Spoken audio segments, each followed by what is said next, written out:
من صبي الله ينتقمه،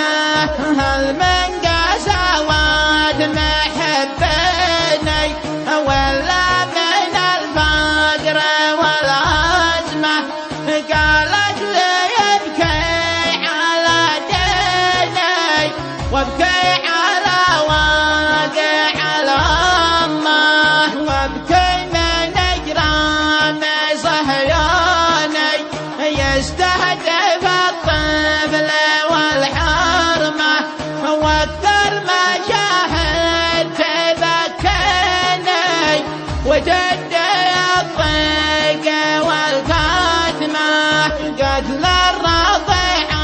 الفلسطيني اللي قتل بين حضن امه، هذا هو اللي يبكيني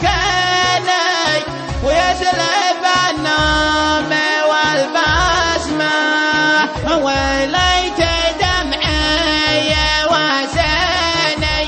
مع الناس ما عندهم رحمه، فقلت يا عيني يكفيني والصبر قال المثل حكمه،